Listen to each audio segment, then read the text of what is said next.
To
the sound of pouring rain, wind will whisper and I think of you, and all the tears you cry, they call my name, and when you need out of me, I came through, paint a picture of the days gone by, when love went blind and you would make me see.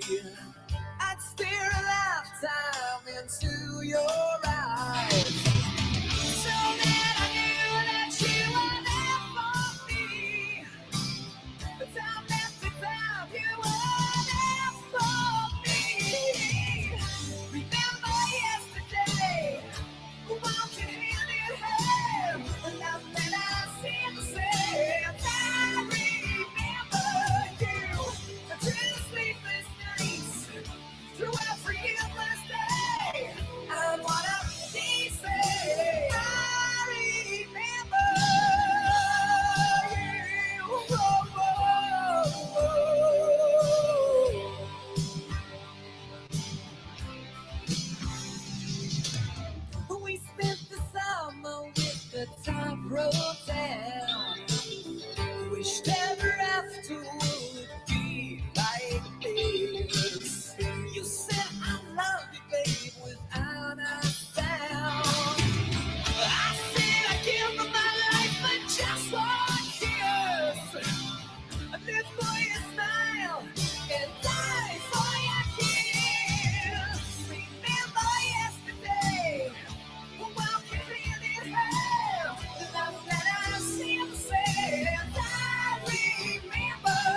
Love that song.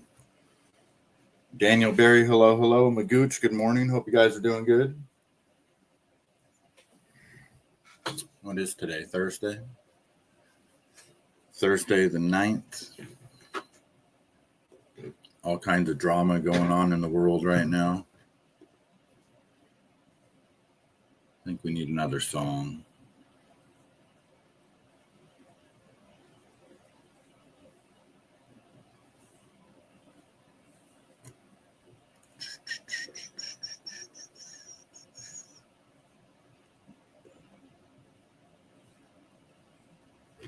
Coach smarter with tools from Game Changer that make coaching easier, more organized, and even more impactful for your athletes. What is this? Oh, so you don't even need a coach anymore. You just use AI. Interesting.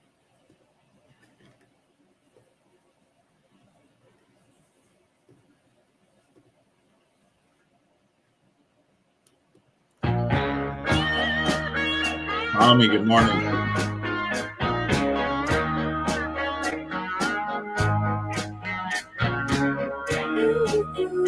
Ooh, Jackie Blue lives her life from inside of her room. Hides a smile when she's wearing a frown. Ooh, Jackie, you're not so down. You like your life in a freeform style. You'll take an inch, but you love a mile. There never seems to be quite enough floating around to fill your loving cup. Ooh, ooh, ooh, Jackie Blue. What's a game, girl, if you never lose? Ask a winner and you'll probably find. Ooh, Jackie, they've lost it sometime. Don't try to tell me that you're not aware of what you're doing and that you don't care. You say it's easy, just a natural thing, like playing music but you never sing. Ooh, ooh, ooh, Jackie.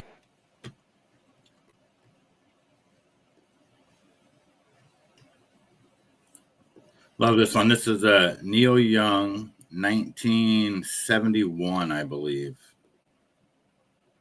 Heart of Gold, using a marine band harmonica.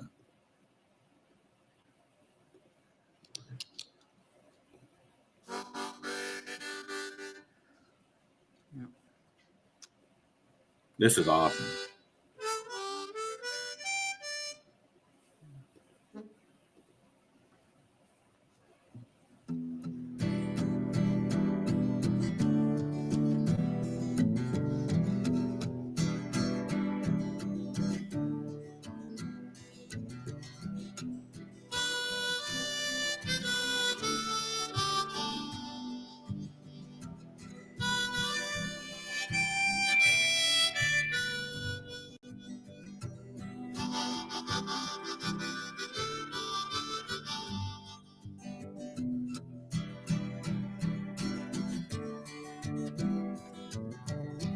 I wanna live, I wanna give. I've been a miner for a heart of gold. It's these expressions I never give that keep me searching for a heart of gold. And I'm getting old. Keep me searching for a heart of gold. And I'm getting old.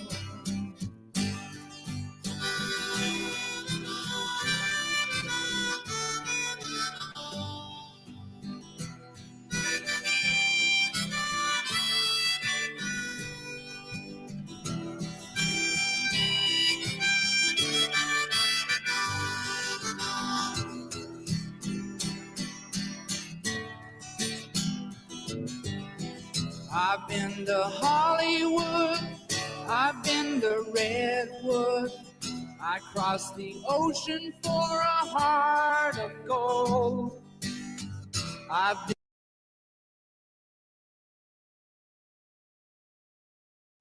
Love that song. He also does, during that concert, he does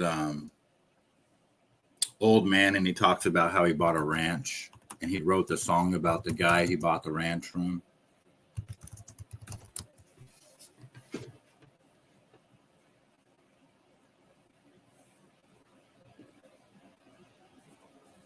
I know.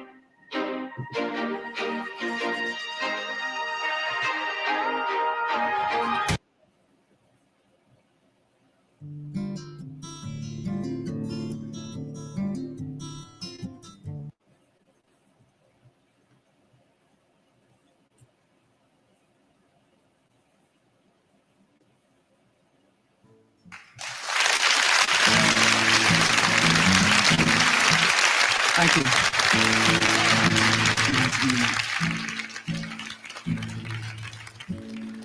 This is a new song I wrote about my ranch. I live on a ranch in California.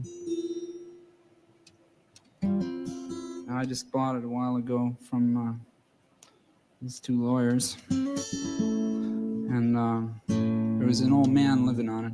I don't know if you have things like that here, like foreman on ranches. It's like an old caretaker, takes care of all the cows, fences and everything. So I wrote this song for him.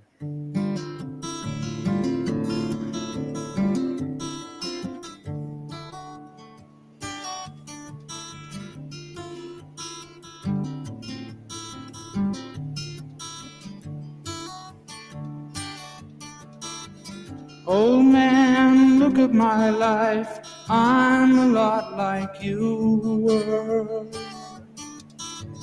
Old man, look at my life. I'm a lot like you were.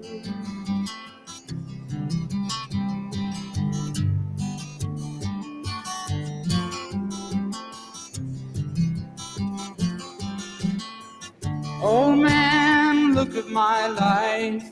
24 and there's so much more. Live alone in a paradise that makes me think of two.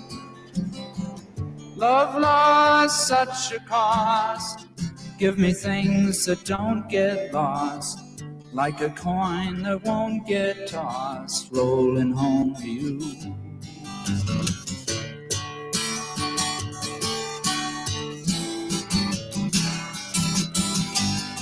Oh man, take a look at my life. I'm a lot like you.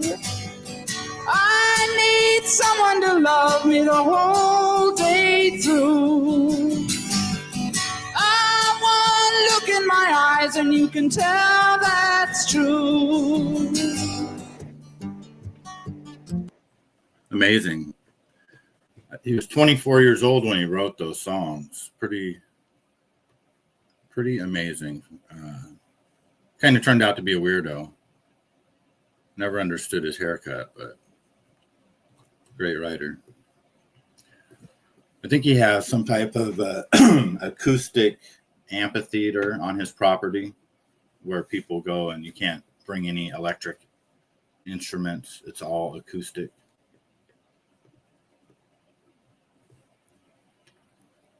All right. What am I even doing? What am I even doing this morning?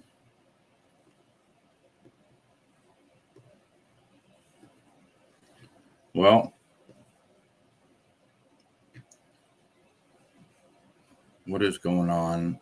What is going on in the world today? All kinds of stuff.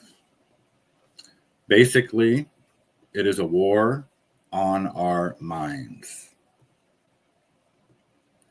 They're trying to drag us in this war one way or the other. What was that guy's name?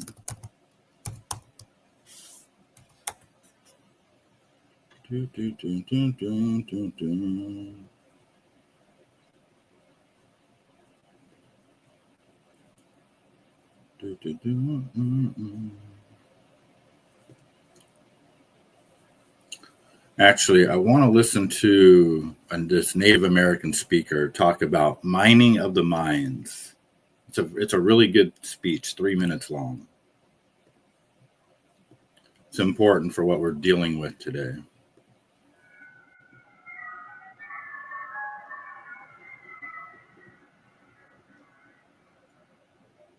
I want you to listen to this man speak. His name is John Trudell. We understand that the issue is the land. The issue is the earth. We cannot change the political system. We cannot change the economic system. We cannot change the social system until the people control the land, and then we take it out of the hands of that sick minority that chooses to pervert the meaning and the intention of humanity. There was trouble in Custer, South Dakota yesterday after 200 President Johnson transmits the bill to Congress as Attorney General. The great lie is that it is civilization. It's not civilized. It has been literally the most bloodthirsty, brutalizing system ever imposed upon this planet. That is not civilization. That's the great lie, is that it represents civilization. That's the great lie. Or if it does represent civilization, and that's truly what civilization is, then the great lie is that civilization is good for us. But I think that we really need to put serious thought into understanding that we're dealing with a disease. You know, it's like there's this predator energy on this planet. And this predator energy feeds upon the essence of the spirit, feeds upon the essence of the human being, the spirit. Now, this predator energy can take fossil fuel and other resources out of the earth, turn it into fuel to run a machine system. But in order for there to be a need for that system, and in order for that system to work, they have to mine our minds to get at the essence of our spirit. In the same way the external mining takes place, it pollutes. We see now, people understand how it poisons the environment, the water, the air, pollution. The mining of the essence, the mining of the spirit, mining our minds, the pollution from that is all of the neurotic, distorted, insecure behavior patterns that we develop. That's the pollution. Because in order for this predatory system, this disease, to work, we must not be able to use our minds in a clear, coherent manner. Because if we use our minds in a clear, coherent manner, we will not accept the unacceptable. But it's a disease. It lives and travels through the mind, through the generations.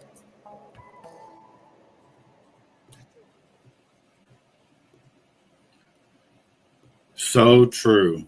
Good morning, Cranky. Good to see you.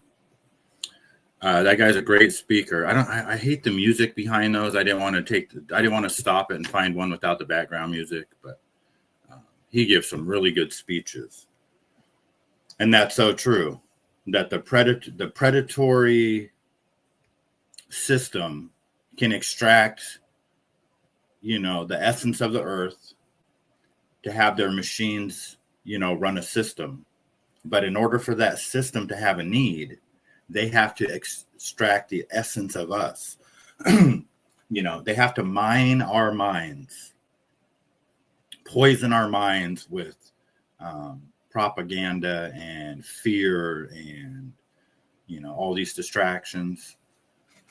And, the lie is that there is not enough, that there's scarcity. And that's why we have to fight for, our share. But the truth is that there's abundance out there for everybody. It's just a matter of doing it the right way, I hope you guys are all doing good. My keys out of the way here. Let me get off of YouTube.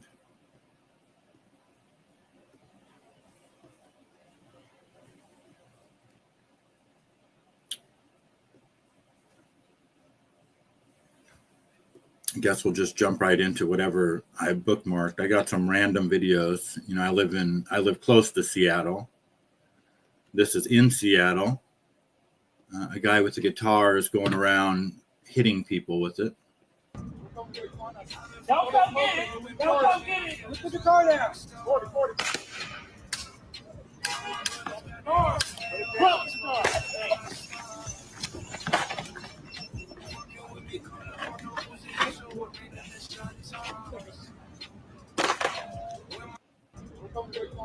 Just a fucking clown show. Look at all those fucking cops. My God. What the fuck am I even looking at? Hold on a second. 1, 2, 3, 4, 5, 6, 7, 8. There's like 10 cops that rush this guy for a guitar. I've got it. I've got the weapon. Then what? 10 cops haul the guy off to jail so the judge can just let him walk? Because that's what's going to happen. It's just...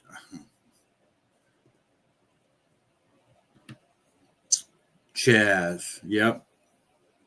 That was the autonomous city during COVID. What a piece of work that was, right? Seattle used to be so cool. Used to be so nice up there. I mean, it still is, but not, you know, not till they clean it up. It's disgusting. But it's just a circus. That is absolutely just a circus.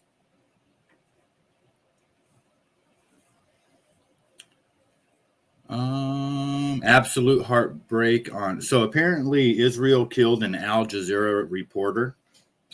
I don't know all the details behind it, but they're playing dirty as fuck, and they're trying to drag everybody into this, you know.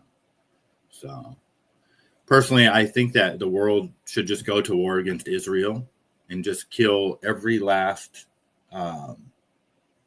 dirty motherfucker that is antagonizing war, and you know, whoever the people are that are killing the children and all the innocent people in Gaza. Let's just go to war against those people and just get rid of them. We need to wipe them off the face. I'm just tired of dealing with them. The problem is a lot of those fucking snakes and rats and dirty little motherfuckers are in this country. You know, because they're in bed with our government is part of the problem. They are part of that whole thing. You know, somehow they became our government. It's all muddied waters now. What does this say? A brave resident exposes Israel's deliberate targeting of civilians. He breaks down after carrying a 3-year-old child with shrapnel in his head. He confirms there was absolutely no military targets, just innocent families. And this must have come as a surprise. Definitely. I mean, there's nothing unusual going on here. They just targeted civilians. It's a residential building, elderly kids. I carried a 3-year-old injured kid, shrapnels in his head. It's just criminal. Have you known anything like this in this neighborhood before? No, not since the Civil War. Everything was nice and easy here. It's a very multicultural, multinational area. It's a touristic area. Just, you know, your regular neighbors here. Thank you, Hadi Basha, who just lives nearby. Thanks for talking to us. I've lost you in the earpiece, but this is the remains of one of many buildings hit here in Beirut today in these unexpected strikes. No sign of a ceasefire here. All right, thanks so much. That's Malcolm Webb there. Yep, sounds like all bullshit to me. It just sounds like all pure propaganda to drag us into this war. They have plenty of money. They have plenty of military, plenty of technology, plenty of missiles and rockets. Let those guys fight it out, you know? Don't try to pull on our heartstrings that it's innocent women and children and all this bullshit. They've been fighting over there since the beginning of time. You know, let them fucking handle it, man. If they want to fight and they're fighting, let them fucking fight. You know, I don't want to live my whole life dealing with their fucking bullshit. So I say let them fight. You know, sorry, people are gonna have to die. Fucking go at it. Let's fucking get it over with now.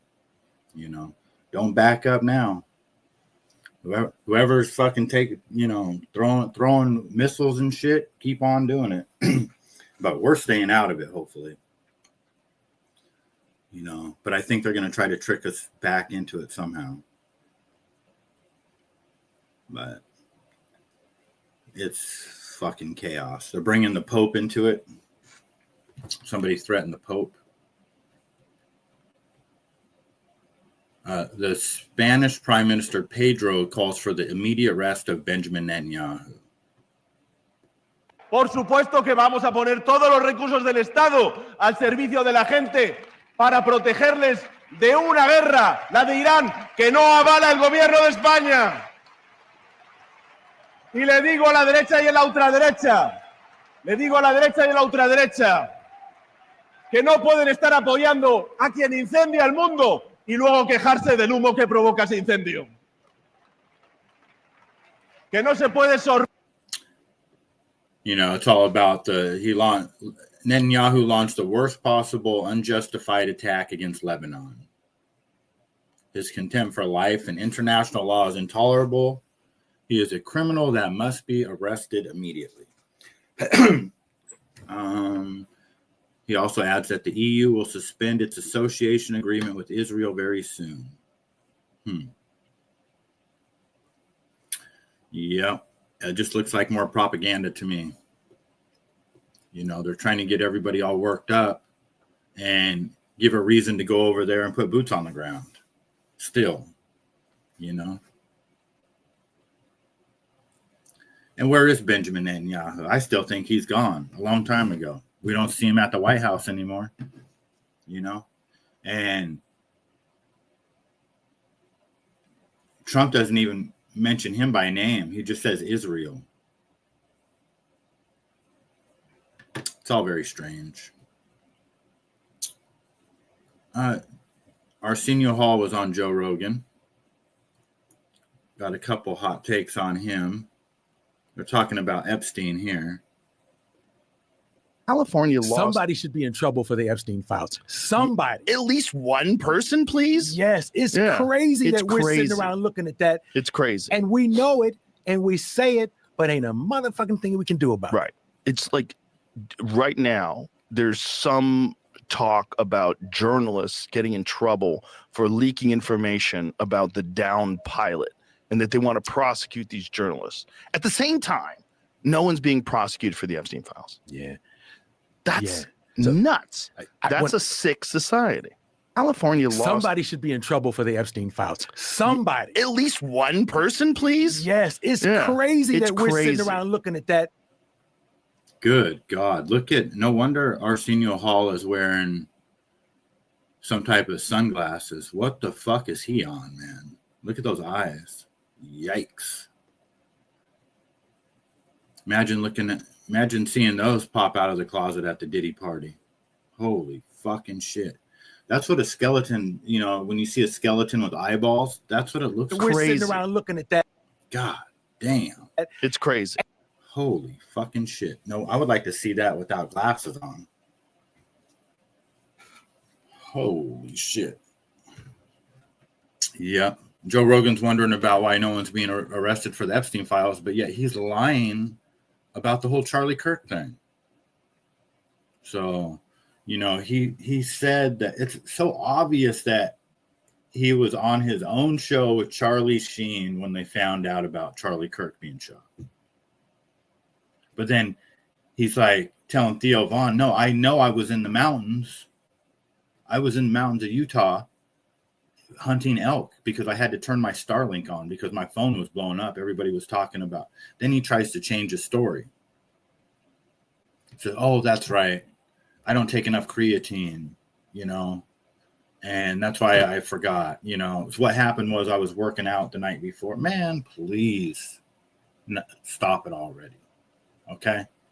Joe Rogan, we already knew he was a shill and a fraud a long time ago, but he just exposed himself big time. Not with this video, but yeah, I just think that Arsenio Hall is weird, man. Look at that motherfucker. He looks creepy as fuck. Here's the story about the Al Jazeera reporter being murdered.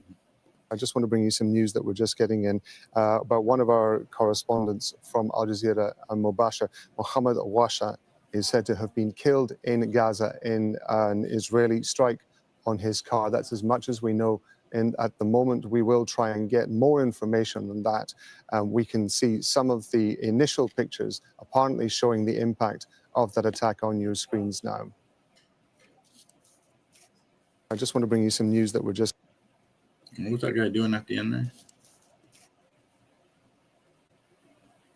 What's this guy got with the bottle right here? Why has this guy got a bottle and what's he putting on it? On your screens now.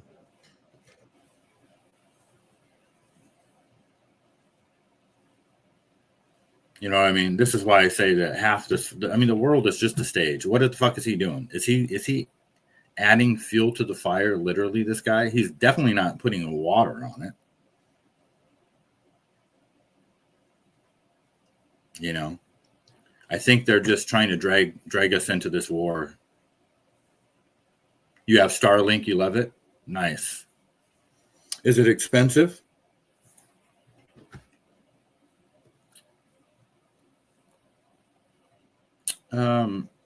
The cops are trying to use some type of new technology. This is, I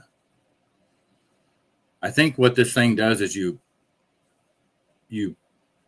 go underneath one of their tires and it wraps a rope around it. And it you know, you basically, the car can't go anywhere because now it's attached to a rope to the cop car. Well, it didn't go as planned. When you're trying to grapple a vehicle traveling, in excess of a safe speed. Now, what the guidelines are by the manufacturer and all of those things. Again, I just don't know what the protocol is for the grappler. There are different technologies out on the market. Different law enforcement agencies now slowly getting their hands on this. When you're trying to grapple a vehicle traveling, So that had to hurt.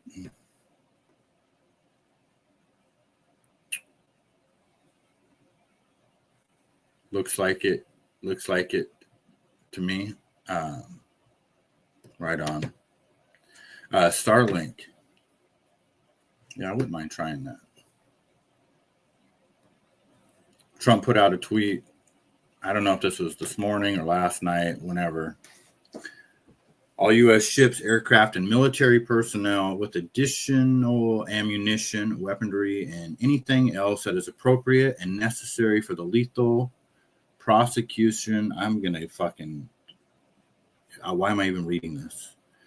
No nuclear weapons, and the Strait of Hormuz will be open and safe. In the meantime, I have no idea what he's talking about. Fuck you, Trump. Fuck you and that tweet. Trump, fuck you and your mother and your whole family and that tweet. How about that? Pope Leo declared the Iran war unjust, called it a war crime. In English, I would simply say, once again, what I said in the Urbi et Orbi message on Sunday, asking all people of goodwill to search always for peace and not violence, to reject war, especially a war which many people have said is an unjust war, which is continuing to escalate and which is not resolving anything. In fact, we have a worldwide economic crisis, energy crisis, situation in the Middle East of great instability, which is only provoking more hatred throughout the world. So come back to the table. Let's talk. Let's look for solutions in a peaceful way. And let's remember, especially the innocent, children, the elderly, the sick, so many people who have already become or will become victims of this continued warfare. To remind all that attacks on civilian infrastructure is against international law, but that it is also a sign of the hatred, the division, the destruction that the human being is capable of. And we all want to work for peace. people want peace. I would invite the citizens of all the countries involved to contact the authorities, political leaders, congressmen, to ask them, tell them to work for peace and to reject war always. Thank you very much. Huh.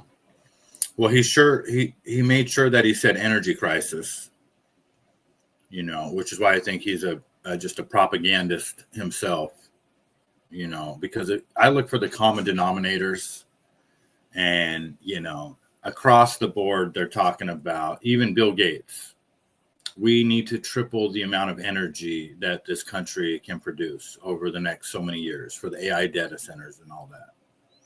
You know, it's always about an energy crisis. They're creating these artificial energy crises for some reason, because they want to start ripping us off even more and more. I don't understand it. MTG went on Alex Jones yesterday and spoke for a lot of us. I mean, all the things that happened, we supported him through thick and thin, and that has glued people to think they have to support him through anything and everything. And that's wrong. That's absolutely wrong. The American people have to open their eyes and deal with reality and deal with truth. And the truth is, look, you may have supported President Trump for 10 years like I did, and like you have, but this is not the same man. This is not the same man that we supported. And he is not doing the things. I mean, all the things that happened, we supported him through thick and thin. And that has glued people to think they have to support him through anything and everything. And that's wrong. That's absolutely wrong. The American people have to open their eyes and deal with reality and deal with truth. And the truth is, look, you may have supported President Trump for 10 years like I did, and like you have, but this is not the same man. This is not the same man that we supported. And he is not doing the things. I mean, all the things that happened, we supported him through thick and thin. And that has... Yep. No, it's true. It is not the same dude. He's a fucking lunatic. He's got dementia, is what Alex says. The Pentagon summoned the Pope ambassador, told him the United States has the military power to do whatever it wants, and warned that the church better take its side. They even invoked the Avignon Papacy, a dark chapter in history when the government used military force to bend the church to its will. So where exactly does this end? The Pope refuses to fall in line. What's the next move? Bomb the Vatican? I mean, it wouldn't surprise me, right? And I looked up what they're talking about, the Avignon Papacy thing.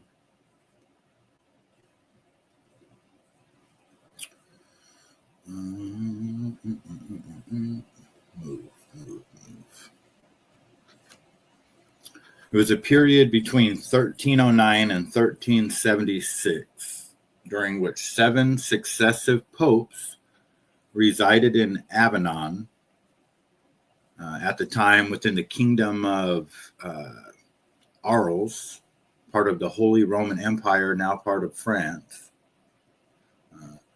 The situation arose from the conflict between the papacy and the French crown, culminating in the death of Pope Boniface VIII after his arrest and maltreatment by agents of Philip IV of France.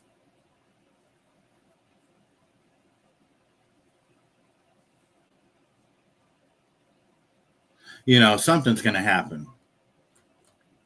I don't know if they're going to get the Pope or what, but, you know, National Terrorist Attack Day is fastly approaching. This is just crazy town right now. What's going on? It's absolute madness what they're doing. I mean, I can't even.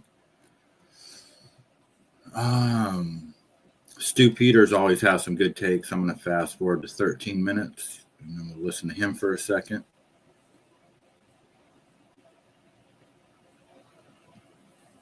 They're launching those missiles themselves, Jesse.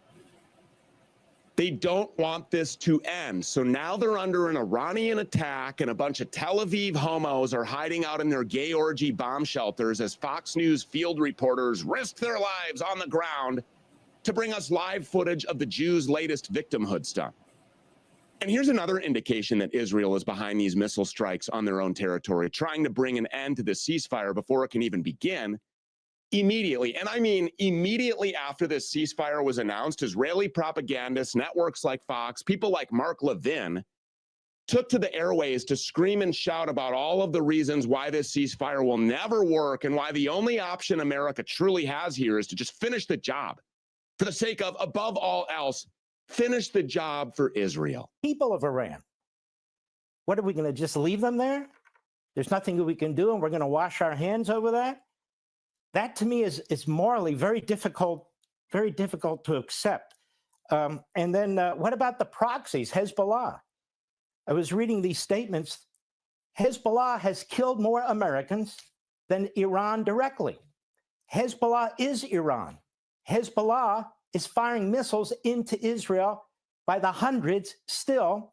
And here we have a ceasefire that they've already broken. The people of Iran, the people of Iran, the people of Iran, he says. Who exactly are these people of Iran that this egghead is talking about here? Is he talking about the people of Iran who grabbed any rifle they could scrounge up and then jumped in their cars and proceeded to go racing down the highways, hoping and praying the entire time that they would find themselves within the vicinity of one of these American helicopters that was hovering over their home so that they could pop off a few shots at them? The people of Iran, according to Donald Trump and according to all of these Israeli propagandists, just like Mark Levin, the people of Iran were supposed to rise up. They were supposed to overthrow the regime. Whatever happened to that?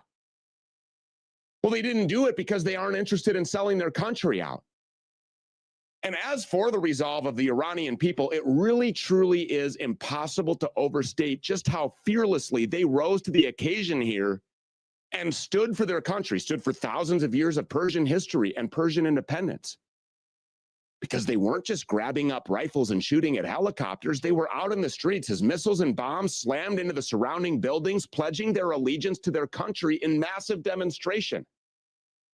And just yesterday, as Trump threatened and prepared to blow Iran's infrastructure off the face of the earth rather than egg him on and beg for the funding for yet another failed color revolution, the people of Iran rose up once more, this time to form human chains around critical infrastructure like the Kazaroon power plant.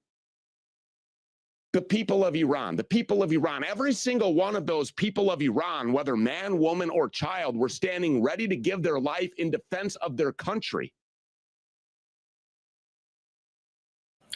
Yep, and Fox News spins it around like, oh, look at those women and children, they were being told to go out there and protest, and they're not told anything. So they don't even know that they were so close to being bombed. Get the fuck out of here. We're the bad guys here. And the only obligation we have is to protect ourselves, take care of ourselves, our family, and the ground we walk on. Fuck all that other bullshit. Our government, a lot of the people in our government are just, they're the enemy. Our government was infiltrated by a bunch of warmongering Jewish supremacists, Zionist Jewish supremacists that are so selfish, and they will do anything just to benefit themselves. And they want total control of everything. They already have control of pretty much everything, but they're never satisfied.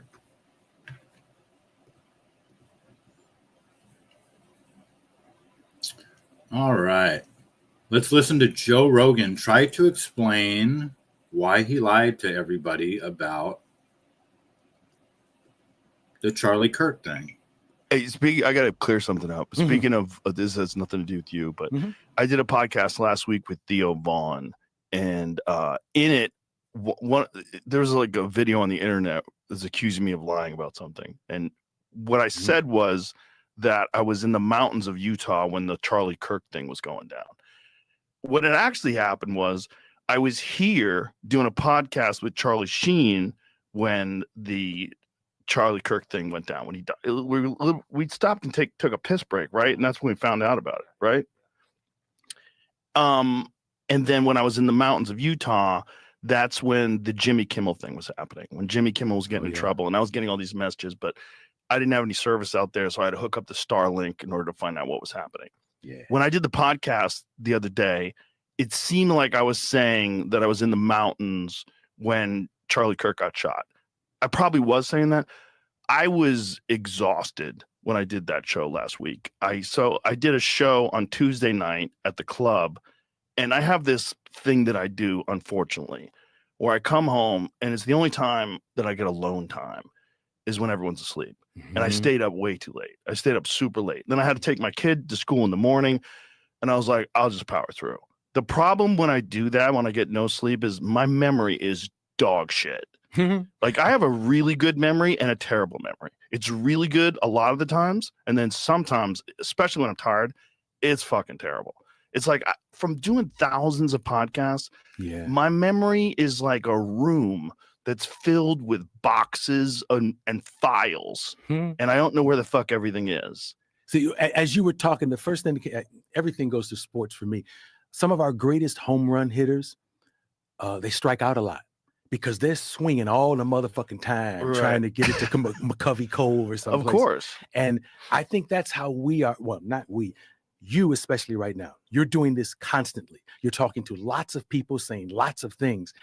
And every now and then, there's going to be a swing and a miss. Let me explain that. But the real problem was sleepy. The real problem was not getting any sleep. And I'm not going to do that anymore because I keep doing the thing. I get home at night. Have you had that problem before, like sleep deprivation, and you get yourself into something? I've had that problem before. Usually I can fix it with creatine. So creatine is a great supplement when you're tired.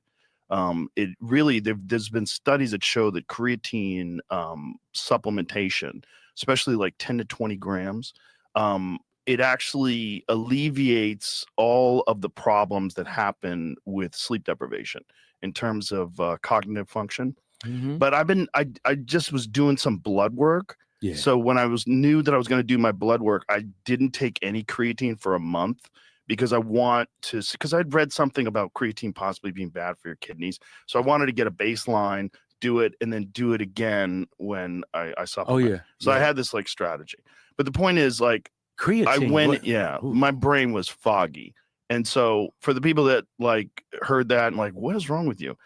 That's what I thought when I saw, like, somebody put a video on the line. Why is he lying about this? I'm like, oh, I forgot. It wasn't a lie. It's just my brain sucks when I don't get sleep, and I'm not going to do that anymore.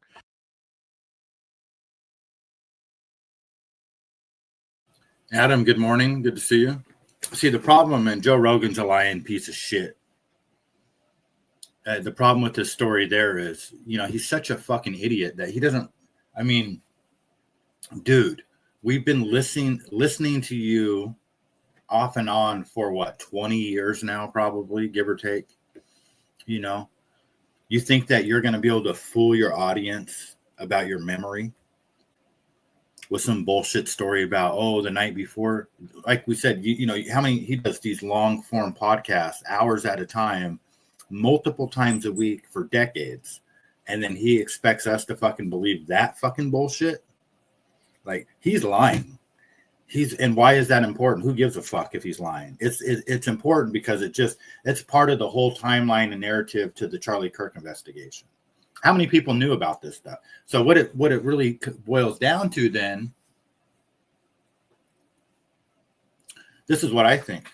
I think Joe Rogan was in Utah elk hunting, because if you go listen to the Theo Von podcast, you don't make that. I needed my Starlink. I had to hook my Star. He's very adamant about, he knew exactly where he was at. Then now he's trying to spin it. No, that I was out. There was the Jimmy Kimmel thing. I needed to turn my Starlink on because of what Jimmy Kimmel thing? Who gives a fuck about Jimmy Kimmel? I don't even know what he's talking about fucking Jimmy Kimmel. I remember Jimmy Kimmel being on the news for a while, but it wasn't that big of a fucking deal.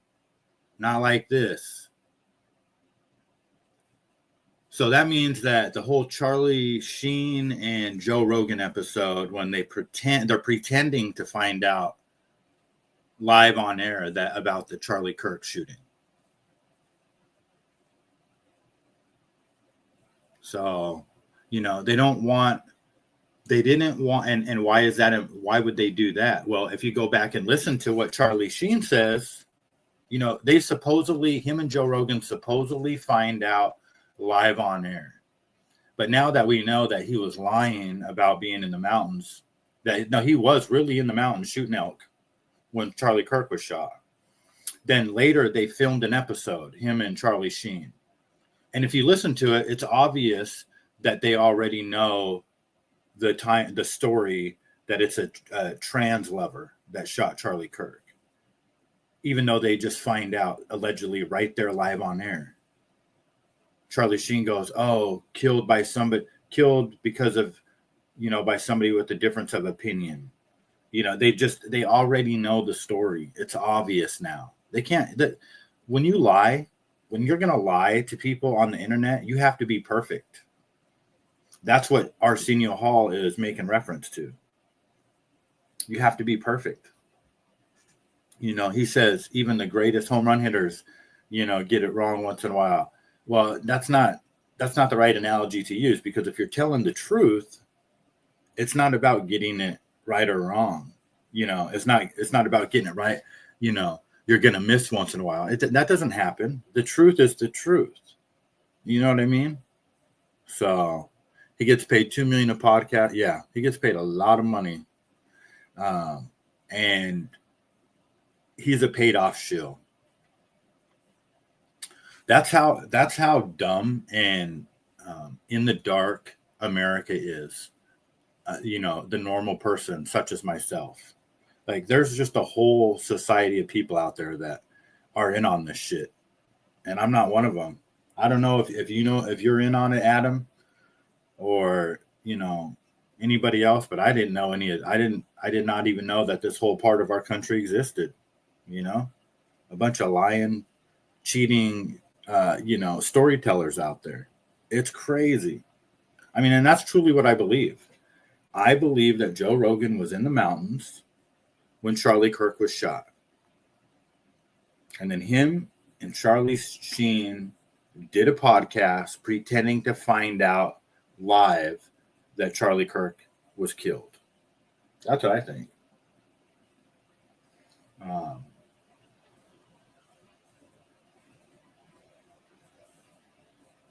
And so that means that the podcast had already been recorded before Charlie Kirk actually got killed.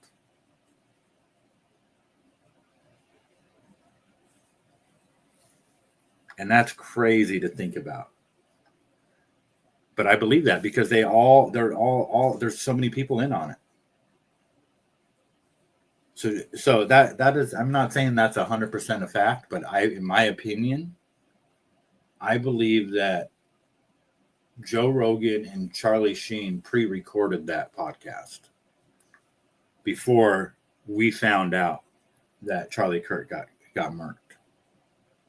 People don't get common sense anymore. They want to shut it down right away. You're talking too much common sense, right? Well, I'll tell you, there's one guy on the internet, Baron Coleman, who's really destroying the Fed's narrative of the Charlie Kirk investigation. And they're making a lot of progress on that, believe it or not. What's this guy's name? He's one of the Baldwins. And who is that? Is that, what's her name? She dated Tommy Lee. Not the one before Pamela Anderson. I can never remember her name. But what is he doing here? Let's see. Well, she's all you'd ever want. She's the kind I'd like to flaunt and take to dinner. But she always knows her place. She's got style, she's got grace. She's a winner. She's a lady. Oh, oh, oh, she's a lady. Talking up. Well, so some people in the comments, I think, said that looks like him, maybe.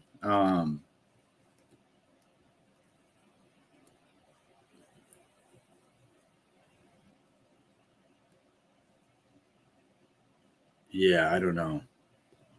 If anybody can explain why that guy Baldwin, I don't know his name, one of the Baldwins, why he's doing that. Heather Locklear, that was her name. Yeah, thank you. Heather Locklear, yes. Well, you want to see the, I'll show you where, I'll see if I can find it for you real quick. Adam, let's see if we can find the Joe Rogan Charlie Sheen.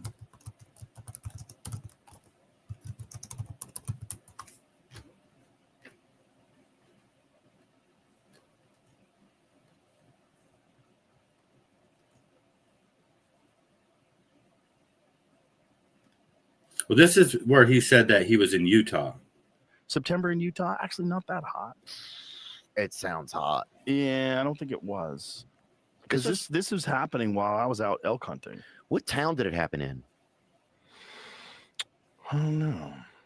See, he said September, and that's when it happened. I'm not sure. It was in Utah, though. I think it was in southern Utah, wasn't it?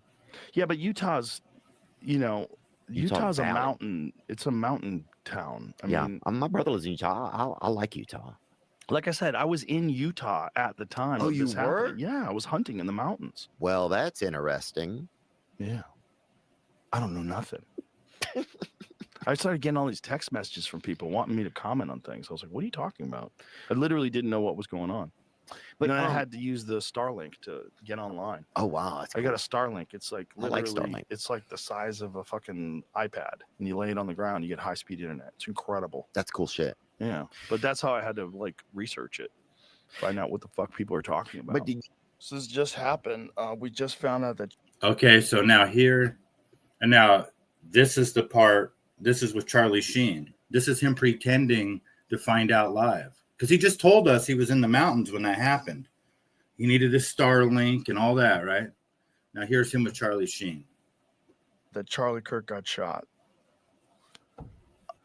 It's fucking awful. And is he dead? No, I don't think so. That's what was just One of the guys out there just said it was spoken confirmed that he's dead. in the lobby was just I was looking. I've been looking. I haven't seen anything that said confirmed. See, they're trying to play that part off right there. Whoa. murder for having a different opinion from somebody else. Yeah.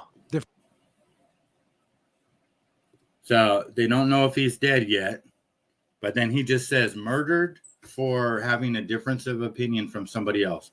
How do you don't? They just heard that he was shot. We don't know what's what. I remember what I was thinking at that time, and remember it took Kash Patel came out and said just under 36 hours, 33 hours to be precise. The FBI did the fastest investigation of all time, and we got Tyler Robinson, our suspect. So that took 33 hours, not 33 seconds. Right? These guys are stone cold lying here. And we're going to hear a lot more about this. Different ideology from somebody else. Yeah. Yeah. I mean, I don't know. Beliefs that didn't align. Yeah. I'm sorry. Dead. See how Joe Rogan said, I don't know who did it, because he's thinking in his head, like, you can't say that.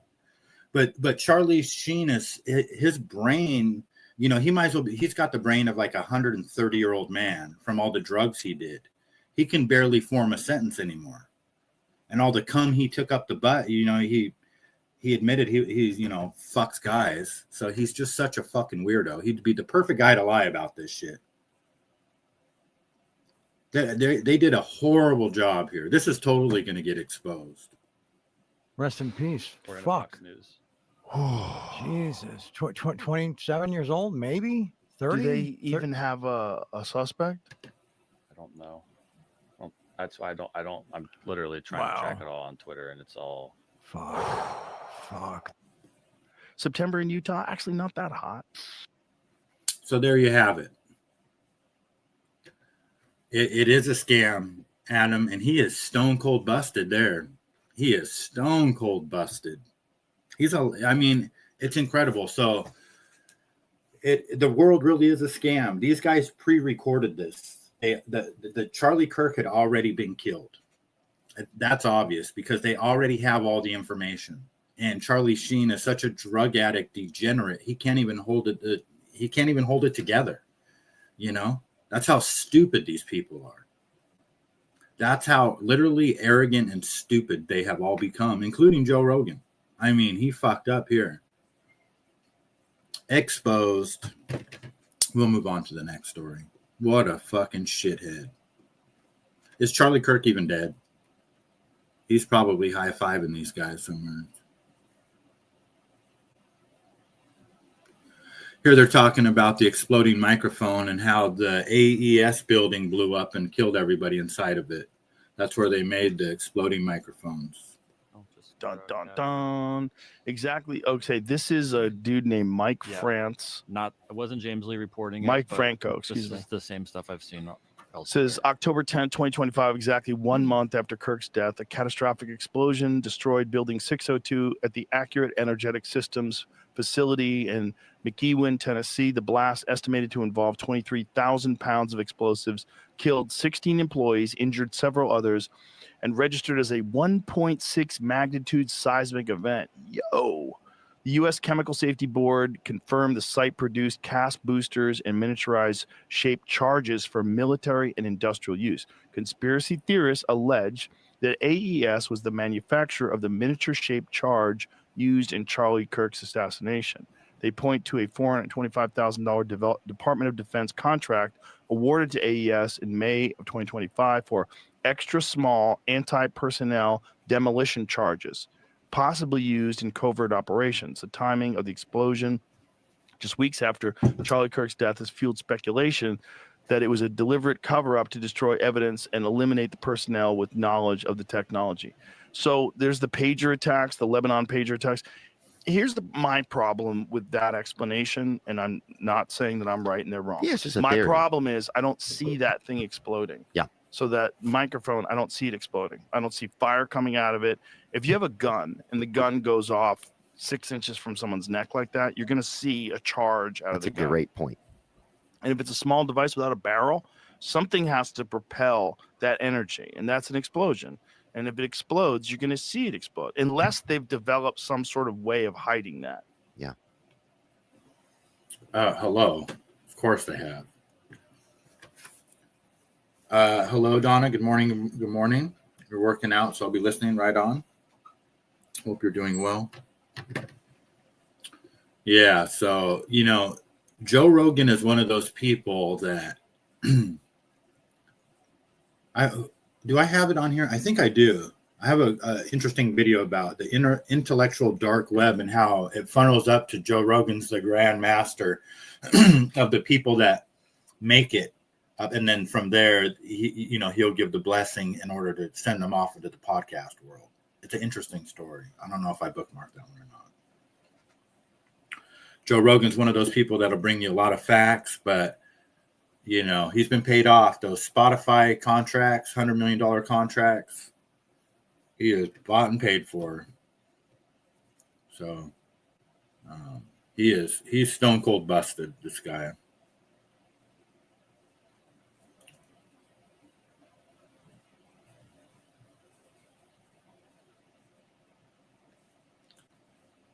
Okay, I got to get back to my bookmarks. Kanye and Kim Kardashian had a meeting, and Kanye said this. You can't take lies! You can't lie! But at some point, it's a reality that people say no. People say no to me on a daily basis, and I don't just start screaming and throwing a tantrum. That's just not normal. That's not personality. But your personality was not like this a few years ago. You can't take lies! You can't lie! But at some point, it's a reality that people say no. People say no to me on a daily basis, and I don't just start screaming and throwing a tantrum. That's just not normal. That's not personality. But your personality was not like this a few years ago. Yeah, because, you know, Kanye is sick and tired of being, ridiculed and misunderstood. I'm 100% on Kanye West side now. I get it. I understand the frustration. He's just way ahead of the game. He's been trying to tell us for so long, and people just want to call him crazy.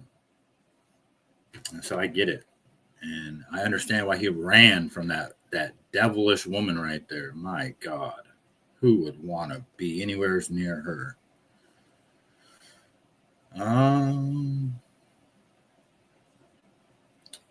It's interesting. This guy here, Professor Zhang from China, he makes making his rounds, becoming more popular lately. He kind of calls out conspiracies.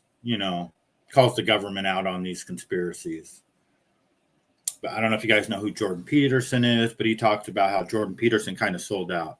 He's one of those guys who got famous as a professor.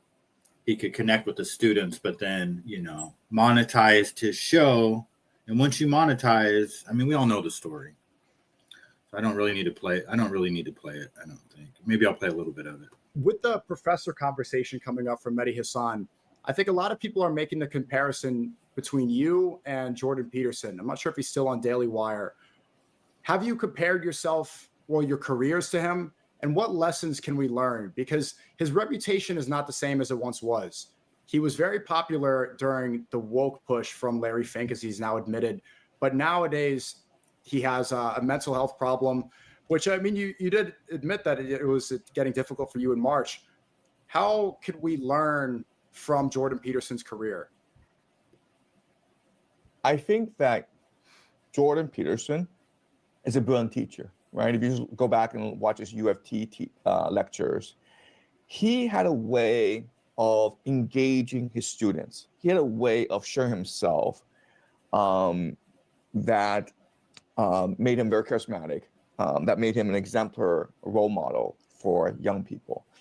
And if he just focused on that, I think he could have been a positive force in the world. But his mistake was this. His mistake was when he became popular, he monetized himself. So I think there's this clip of him talking about how much money he makes. And he's like, well, I make, $60,000. I'm just making this up, okay? But I'm saying I make $60,000 a week doing lectures. I make $20,000 a week doing book sales. I make $30,000 a week on Patreon. And like I know it's a lot of money and it's very tempting, but when you get seduced by that money, you have to sell your soul, I think. I think, yeah, you want to monetize to a certain extent, and I do monetize. I don't monetize my YouTube, but I monetize my Substack, and that's a lot of money. It's nowhere near how much Jordan Peterson makes. I think the Daily Wire gave him $60 million for his IP, right? So that's a lot of money. But you have to remember that this is how they control you. This is how they get you with money, right? So remember, after October 7th, Netanyahu said, give them hell, Israel, right? So he came out vocally in support. So we get it. Yeah. Good morning, Gen X. Hope you're doing well. It is a lot of money. I don't know who would turn down $60 million. Probably not a lot of people, which is why the world is the way that it is today. Because, yeah, if you get to a certain level of influence over people, then you're going to want to monetize. And then it's not like they don't have, 7 different ways of getting you controlled, whether it be just one huge contract, sponsorships,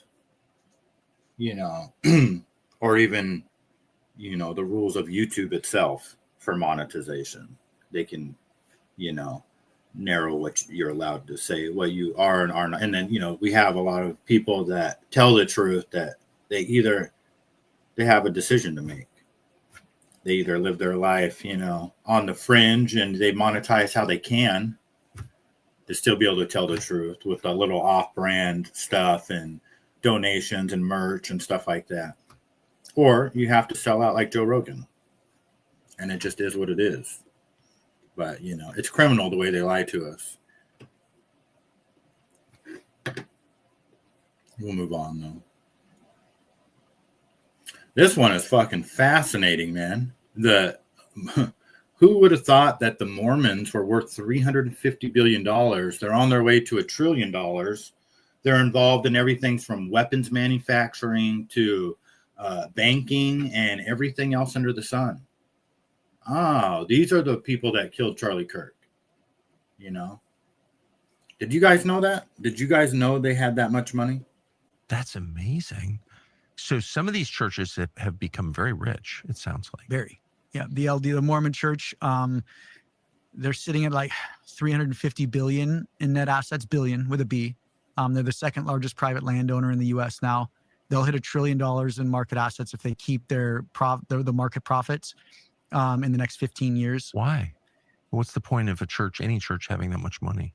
Well, they'll say it's for a famine, and they'll say it's for the second coming. That's literally their argument. Yes. And so you go, okay, I'll even give you that. Ready? So, and they use the story of Joseph and the famine in Egypt as an example. They have the largest ranch in Florida. Mm-hmm. Well, they're turning it into a city.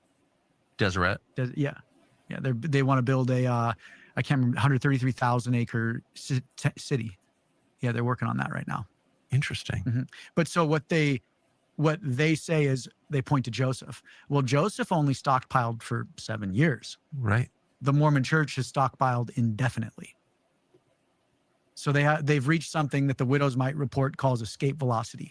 They make so much in the market in interest alone, they could fund the global LDS church just off a fraction of the interest and grow in perpetuity. They would never have to ask $1 from any congregant again, but they still ask you for your money. It's interesting that they point to Joseph. I mean, it's a wonderful, amazing story.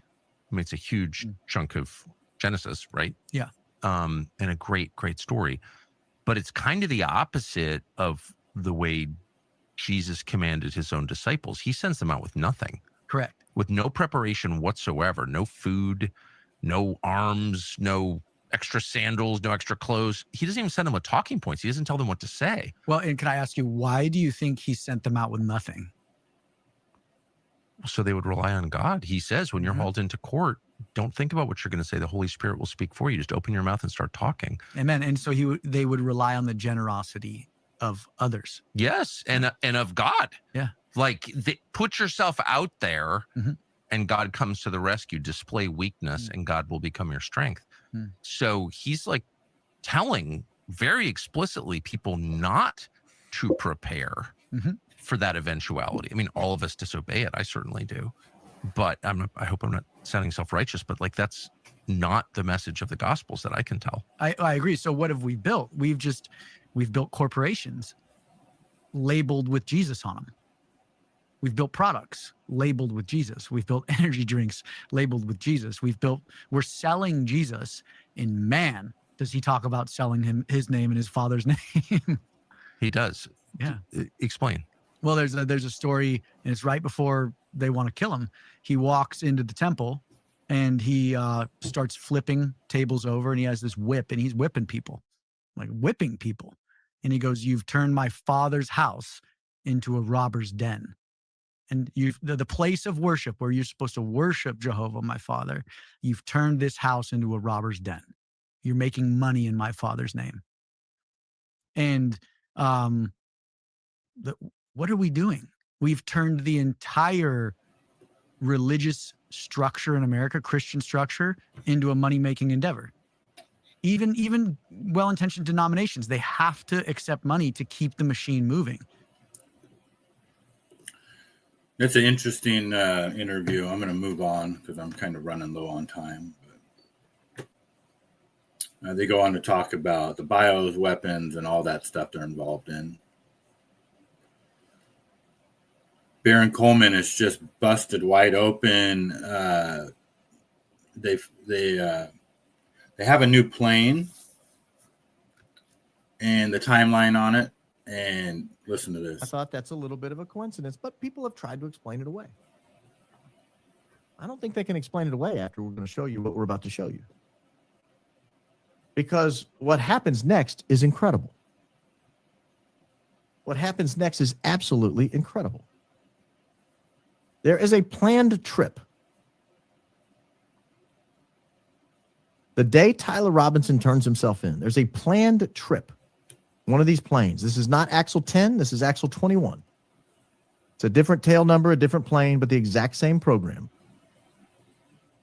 And I'm going to highlight it here for you. I'll zoom in as much as I can before I pull it up so that you guys don't get lost.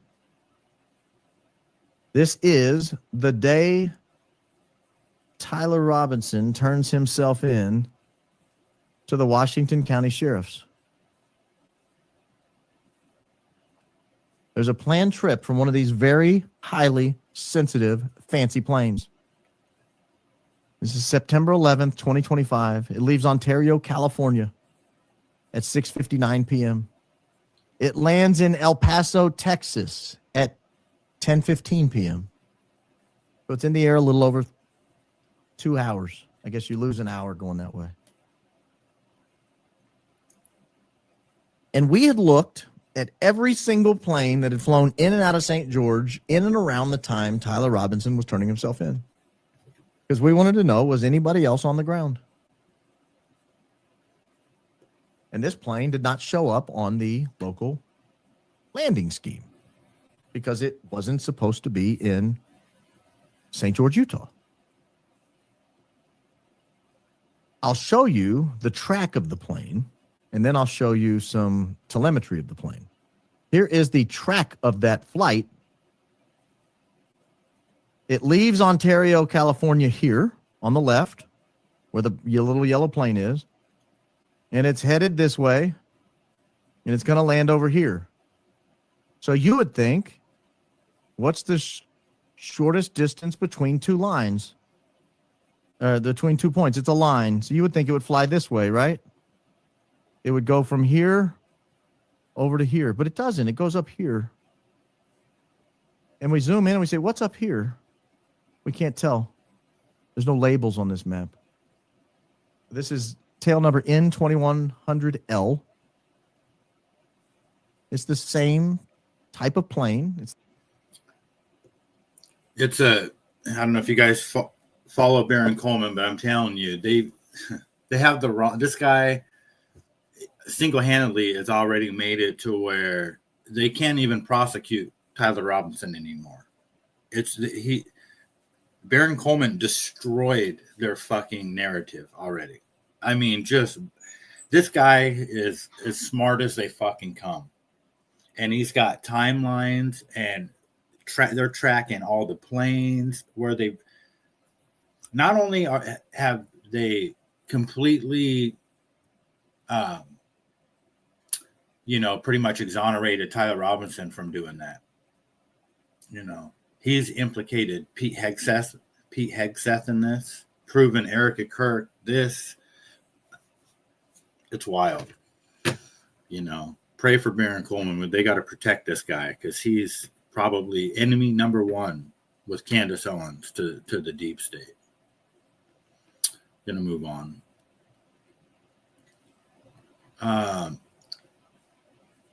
Andrew and Tristan Tate are calling out Mr. Beast for what he really is. Another paid shield. This guy's supposed to have, Mr. Beast is supposed to have the number one podcast on YouTube. He puts out one gay video and it gets 700 trillion views. And I don't know about you guys, but the only reason I ever watched the Mr. Beast video is because I heard he was the number one podcaster on YouTube at one point. Then I check out one of his videos and I was like, yeah, this guy's a homo. These videos to me give me the creeps like it's a pedophile made these videos. That's just me. So I don't watch them. Anyway, let's just listen to this little tape. I think that, and I don't care. Put me in jail. I think that Mr. Beast is platformed on purpose for his friend to be transgender, on purpose for kids to ask questions about things they shouldn't even know about, on purpose to their parents who on purpose are brainwashed by the universities to tell them that Chris is a transgender and it's great, on purpose. I think this is all on purpose. Yeah, he's the biggest YouTuber of all time by like way too much. Yeah, your game shows are interesting enough, but like who really gives a So it's all on purpose. So this is why people flock to them, because they're platformed. I'm not going to say that any of these people have the X factor, have anything special. Andrew, people flocked to him because of what he said, because we're awakening traditional masculine essence, I guess, in young men. I think that So love or hate Andrew and Tristan Tate. He makes a very good point there. And that's exactly why they made Mr. Beast to where he is. Yeah, he has the most views on YouTube, Cranky, and he went on Joe Rogan one time and said that one of his tricks is that he pays a translator in every language for every country that has YouTube. So it's released in the Philippines and China and Japan and in their language. So I can understand how that can get a lot of views that way. Maybe he's just has the most internet knowledge out of anybody that gets him the most views. But the bottom line is that the same people that are pushing transgenderism down our throats in the school systems and, that's what this is. That's why, we don't have any control over who, it's just like voting. Like, they can lie to us and say, oh, 1 million people voted for this guy, 2 million people voted for this guy. It's just like the views on YouTube. Oh, this video got a billion views. We have no way to verify that. So people like this are pushed out in the algorithm so the agendas can be pushed, Oh, who's that guy? Oh, well, that's Mr. Beast's transgender friend. Oh, what's that? Because these videos, Mr. Beast, it's weird because he kind of gets away with, he's not really kid content, but kids flock to him. It's like he's Jeffrey Epstein personified type of thing. It's weird. Anyway, we'll move on. This was, I believe, at the Sphere.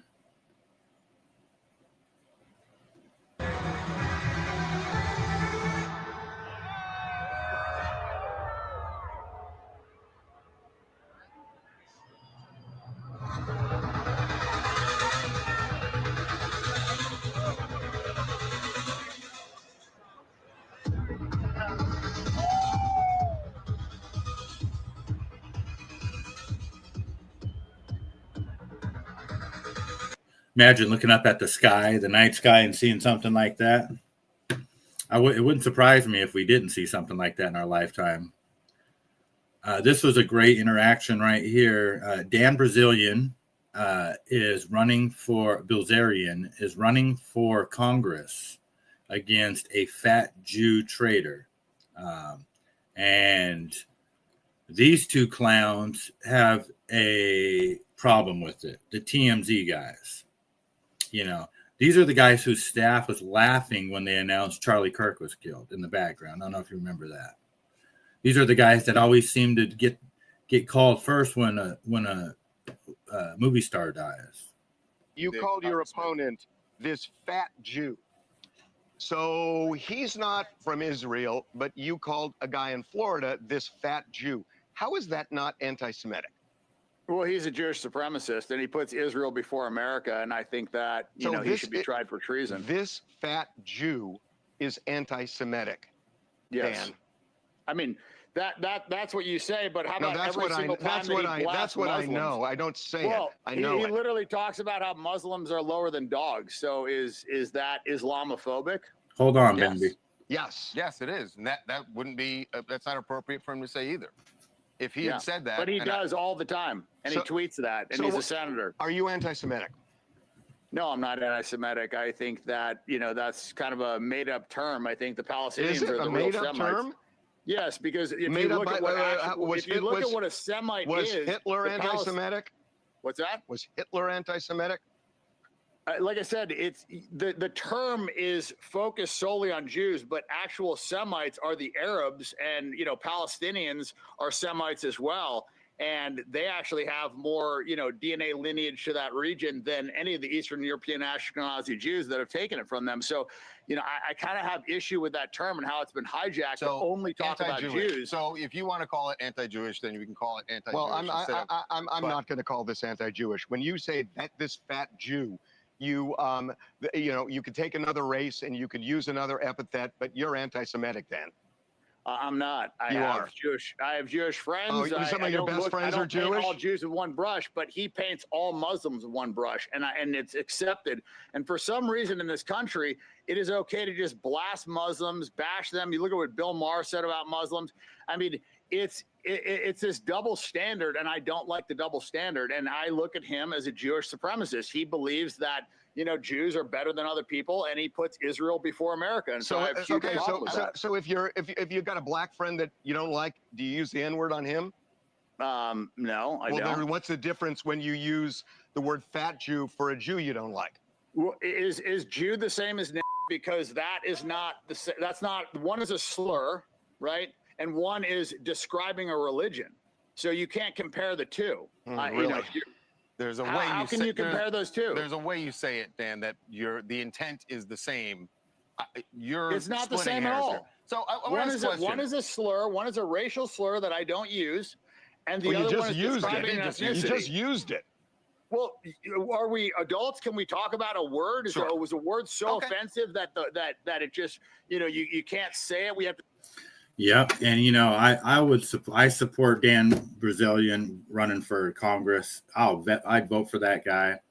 And God got it wrong. God got it wrong, unfortunately, because this fucking weasel right here, his boyfriend died of AIDS years ago, and God got it. He should have killed this guy. I mean, because this guy has AIDS of the mouth, and he should have been the one to fucking die of AIDS. Because he's just such a fucking gaslighting piece of shit pussy. And I'm so sick of these people talking about anti-Semitic. Go fuck your mother with the anti-Semitic, all right? Harvey. I'm not going to call this anti-Jewish. When you say go fuck your mother. How about that? Sorry, guys. I had to get that little rant out. Bambi, good morning. You said something about caramel. Do you work with caramel? I'm having a hell of a time getting the right consistency for candy bars. Well, I don't really are you making the caramel yourself? Or are you melting caramel? And what are you trying to what do you mean? Like a Cadbury candy bar with a creamy caramel center? Are you making pecan turtles? Nancy Guthrie ransom notes have been sent to them. To who? To Nancy. Not sure on that one, Cranky. They are looking for a body at this point. Oh, you guys are talking about, I see.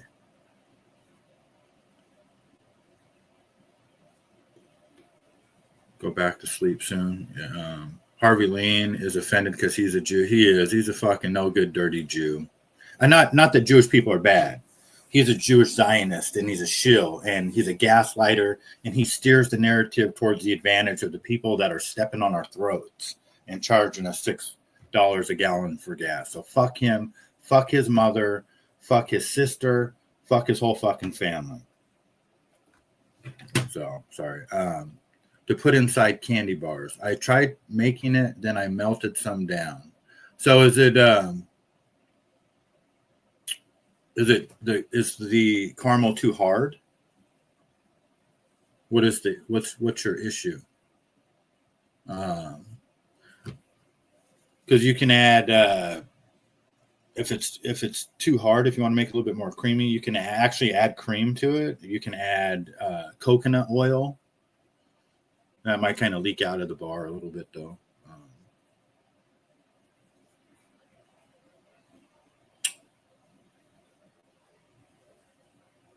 Too hard or too thin?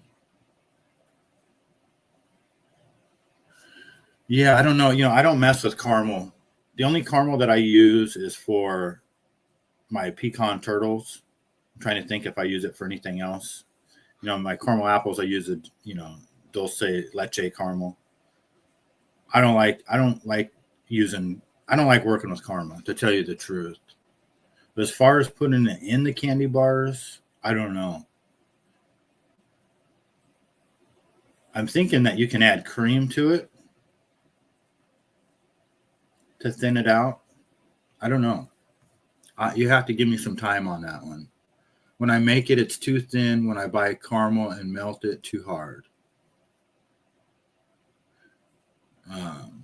I would add. I would try adding cream to it. You know, the only problem there is you just, you know, shelf life and you got to refrigerate it type of thing. But I think cream. Honestly, if you wanted, you know, if you wanted to go to the next level, I would just do the dulce leche. Get a can of that Nestle's dulce leche, and put that in a candy bar. See how you like that. Yeah, heavy cream would work. Yep, and that's what I use in my dulce leche too. Is cream. Heat it up, you know, and then you evaporate some of the cream out. Let it cool down. That's how I roll my apples. But you could just, you know, that stuff's shelf stable. You could just literally get a can of that. You don't even have to add cream.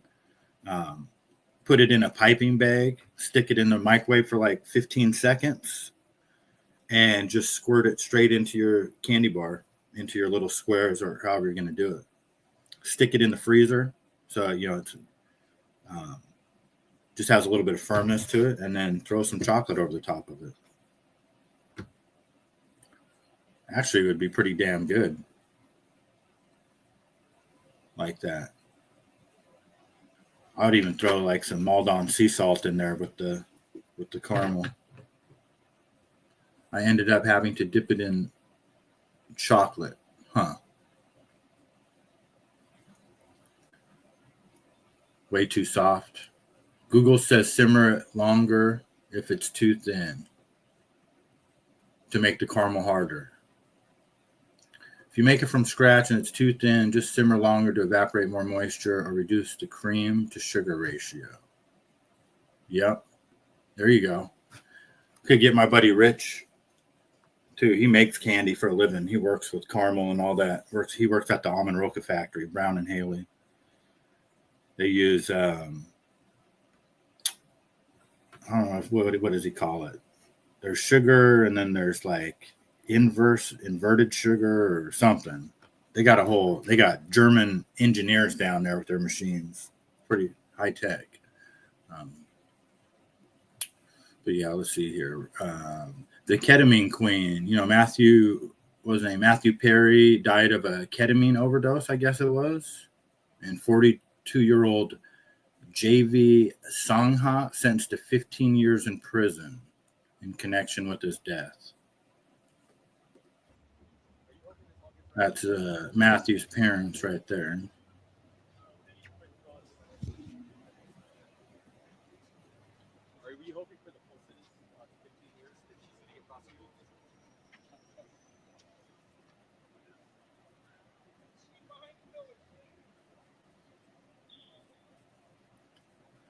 Yeah, it's a tough one, man. You know, being a drug dealer the dope game is cold-blooded, man. Make sure you use that amazing candy thermometer. Saves your butt. Yes. Yep. That's a, you know, you definitely need that for, the caramel. You don't stir caramel either, right? That's the one thing you can't do with caramel. I don't know too much about regular caramel. Somebody asked me to make caramel apples years ago. I said, I'll try. And it was a nightmare. I was stressed out for like 3 days. I was like, I'm not doing this. This fucking sucks, man. My wrist hurt. I just fucking hate the caramel. It bubbles up. It looks like shit. I was pissed. I finally told her, I said, I can't do it. I said, I tried. It's just not my cup of tea. And then I came across a video a little while later for the dulce leche using that. And then, you know, I've sold, I think, a little over 3,000 caramel apples since I did that. Because I know, because I buy 1,000 bubble wraps at a time for the apples. And I went through 3 boxes now. Apple butter. Yep. Apple butter's awesome. This dude, Shamil Abdul Karim, set a $156 million warehouse on fire because he was upset about his pay.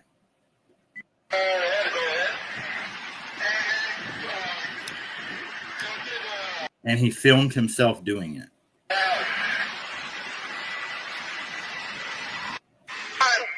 Should have paid us enough to fucking live. You know, we may not get paid enough to fucking live, but these bitches dirt cheap. All you had to do was pay us enough to live. All you had to do was pay us enough to fucking live.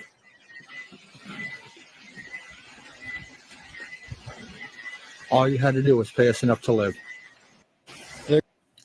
So I don't know.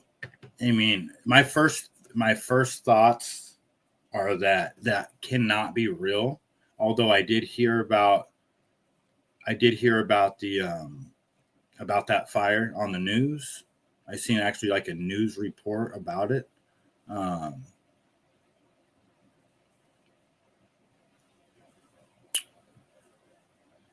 There's something about that doesn't sit right with me.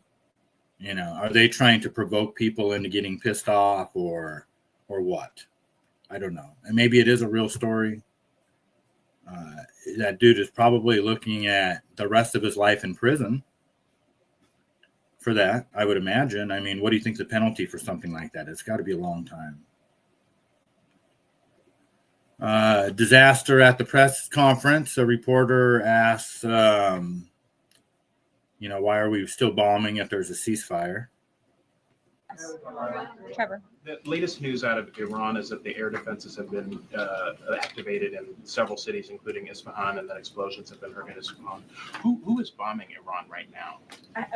Were those reports just as of a few minutes ago? Yeah. Okay, so obviously I'll have to go back and check with the national security team. I'm standing out here with all of you, but I will do that and we will get you an answer, okay? And then just on the civilization question that we've been talking about. And I would just add to that point, again, I haven't seen these reports. I'm not verifying them. Not that I don't trust you, Trevor, but I want to go back and check with the experts here at the White House. I would just say, and I would echo what the vice president said this morning, this is a fragile truce. Ceasefires are fragile by nature. We've seen this with respect to the 12-day war with Iran and Israel last year. It takes time sometimes for these ceasefires to be fully effectuated. And one of the results of Operation Epic Fury was we completely dismantled Iran's command and control center, which makes it difficult for them to pass messages up and down the chain. And so we understand that. I would caution a little bit of patience, but of course we want to see the ceasefire effectuated and abided by all parties as quickly as possible. Thank you. And American. What a complete and utter disaster. This whole thing could have been avoided if they just would have listened to us, all of us on this show from the beginning. You know, we didn't want this war. Nobody wanted this war. We knew we were going to lose, and it just played out exactly how we said it was going to play out. You know, Iran is not to be fucked with. They're, you're not just going to go over there and it literally is impossible to invade Iran. It is impossible. There's just no way to do it. You would need China and Russia and everybody involved to invade that country. Those guys know exactly what the Persia has been around for fucking so long it's not even funny. They are built for defense with their mountains and their 5,000 wall fucking rocks from the Strait of Hormuz. They're just not, it's not happening. And here we are now, 13 service members dead, minimum, because they're lying to us about that. We owe Iran hundreds of billions of dollars in restitution. And we're lifting all the sanctions. I'm all for this. We're lifting all the sanctions on Iran, and every ship has to pay $2 million to pass through. That's kind of, give or take, what's going to happen. So, complete fucking shit show.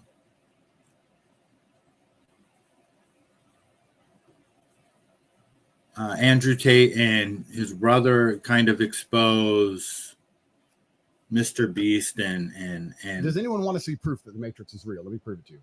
All of these fucking clowns only talk about the things they're allowed to talk about. Let me give you an example. So someone highlighted this to me because I don't know Mr. Beast. I'm not insulting the guy, but you're right. That's what he should do. Obviously, he has some questionable morals, but someone highlighted this to me that he recently, and I've never watched his videos, so I don't know, did a video with the 50 biggest streamers in the world, which is all these clowns. But not us, obviously. Well, of course not. not. I'd never, ever, ever, All, ever, the, ever. all these nerds, right? These are supposed. Look at that picture real quick. The 50 biggest YouTube streamers.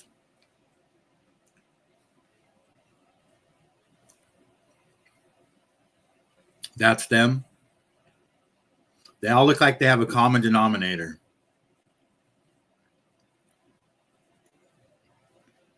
And it's not good. Supposedly, now these are supposedly the 50 biggest streamers in the world. I don't know who any of them are. I recognize the faces of maybe 3, but I don't know who any of them are. I've never watched any of their shows. I don't know who these insignificant people are. Okay. Bunch of losers. Pushed forward by the algo because the algo decides who's famous. Don Lemon is a perfect example. He's on CNN. Everyone thinks he's famous. He comes off CNN. He's not famous. All of these losers are pushed by the algo.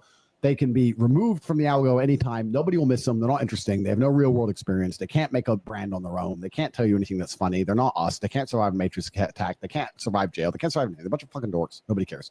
They're just pushed to the front. So every time we log into YouTube, one of these losers' channels is up. So people watch it, right? So all these insignificant losers are supposedly the biggest streamers, even though I don't know who any of them are. I guarantee you, none of them will insult or talk about Chris Tyson. Not one will talk about the fact that someone working on the Mr. Beast channel is trying to fuck kids because they are not allowed. Every single person has been told, don't mention this. And if you do mention it, just talk positive about transgenderism. That is proof for the Matrix. That is proof that all of these people sell their soul. Yeah, all of these people who get famous on these mainstream channels are compromised.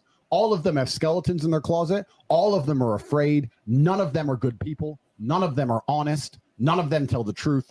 All of them. If any of these 50 fucking people talk bad about Chris Tyson, let me know and I'll make a correction and say, oh. And, you know, there's a whole story about that dude, Chris Tyson. I don't know the whole thing, but basically he's a pedophile. Somebody's a pedophile on the Mr. Beast show. But the thing is, yeah, same here, Donna. I've only watched it out of curiosity because I heard he was the #1 thing. Here's the thing about Mr. Beast and all of these guys, the common denominator. Pro-transgenderism. That's the common denominator. And then it gets in, you know, even down to like pedophilia with some of these guys. But on the surface, let's just go with the fact that, you know, there's nothing wrong with if you want to become transgender. That's your business. Okay. Let's just go with that. And they push this narrative out there to the public, to the youth. Okay. So that's fine. You guys want to boys want to become girls want to become boys. That's fine. Do your thing, whatever. Okay. So we have this whole society because that's what these guys are. They are the top influencers. Their job is to influence the public. And who gets influenced? Most easily, not to offend, but we know who gets influenced, and besides young people are easily influenced. It's the young people and the dumb, that are, it's the ignorant and the young people that get influenced the easiest. So you have all these people that think it's okay to be transgender. And let's just say that it is. Now, all of a sudden, Charlie Kirk is killed by a transgender loving furry guy, and which now we know is complete horseshit. They're making that up. They're lying to our faces. But put them both together. All of the influencers are saying transgender, cut off your penis, cut off your pee-pee, all this fucking sick shit. It's okay if you're just a little over 18, and it's not like 15 is being 8 years old. That's what Megyn Kelly said, taking it out of context a little bit. This is what these guys are pushing. And then they do the carpet pull. And wait a minute. So that you just have this huge, so you have all these people that are like, sitting there holding their flags and, we're just love everybody for who they are, and then you have the whole government, Do you see where I'm going with this? They're purposely causing this animosity and division. It's all artificial, for one thing, you know, and us normal people are just sitting here. It's like we're watching, it's like we're a cat watching a fucking ping pong ball go back and forth. If you watch the news, you're misinformed. If you watch social media, you are also misinformed. Do we get it? Yes. Yeah. The truth is just not out there. You know, the truth is in your mind. The truth is in discernment. The truth is in being able to think for ourselves. Right? I mean, that's the truth. Did I miss any videos? Let me go back and look. Sometimes I do. Pretty much perfect timing, though.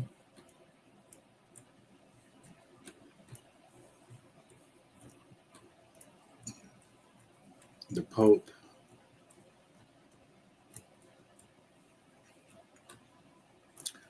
Killing the reporter. Spain wants Benjamin Netanyahu arrested.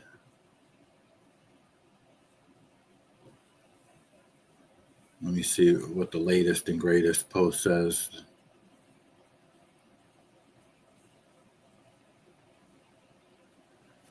An Arizona plumber claims that he installed 2 bathtubs in Erica Kirk's new home, which is currently under construction. Great. That's useless information.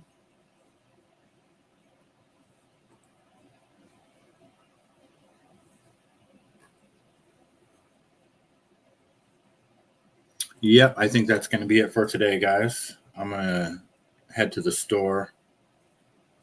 Discernment. Yes, that's the... I mean, a lot of people don't have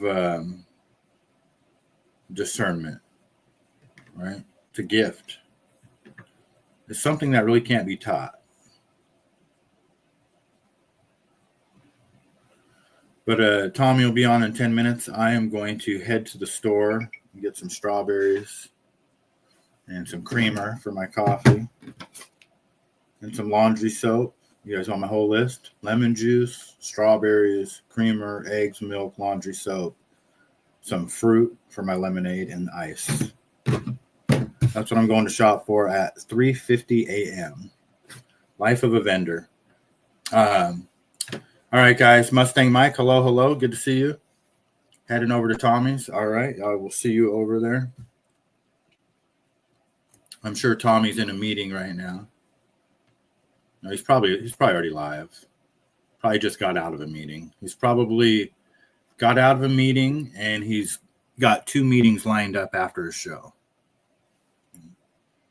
Thanks, Cranky. Appreciate you coming. And we will see you guys next time. Stay safe out there.